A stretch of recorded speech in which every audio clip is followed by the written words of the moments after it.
Where zombie foreclosures are making a comeback. Thank you for watching the Shikama Live Show with your host, Shikama.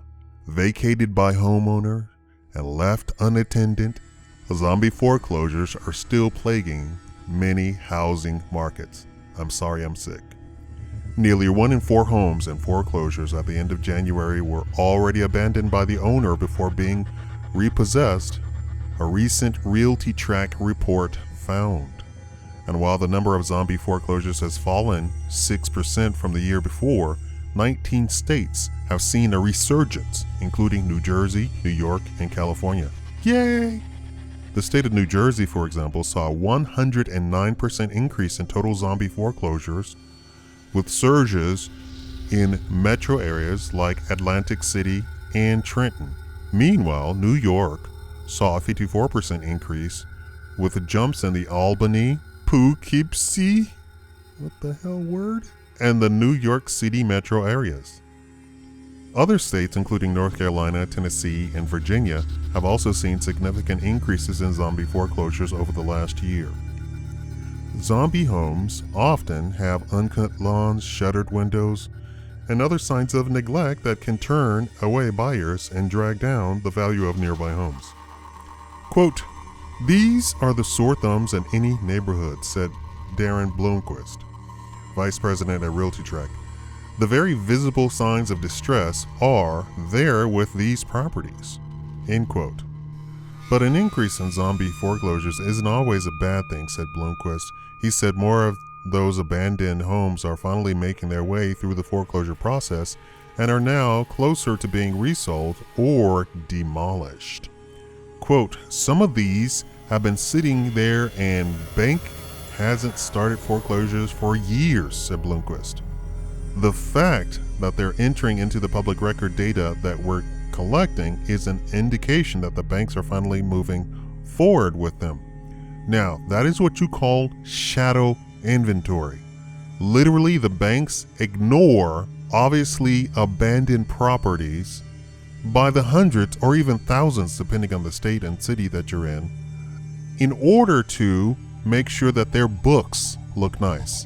So if they completely ignore it and don't put it on their books, then they can pretend that there's only 1,000 houses available, which makes the property sales go up, property values go up. If they introduced all of those thousands and thousands of houses that are in the that should be in the foreclosure process, that would bring the housing market down. Now, we talk about Obama, we talk about Congress saying that we need to have affordable housing. Well, there you go. There's no need to do it through building more houses when we have more than enough houses. I believe in the state of California, they said that there are, one of these watchdog groups said that there are vacant houses to such a degree in California that they could house every homeless person in the United States. And that, of course, also translates into other states that also have that much inventory that are just sitting vacant, but they don't want to do that.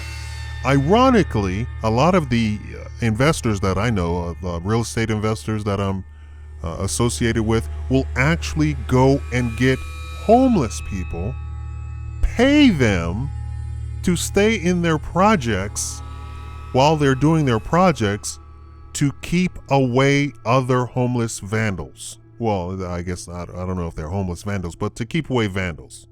So literally they pay homeless people to sit in houses that they are renovating as guardsmen. How do you like that? That's the private sector who's in full competition with each other. These banks are in collusion with each other.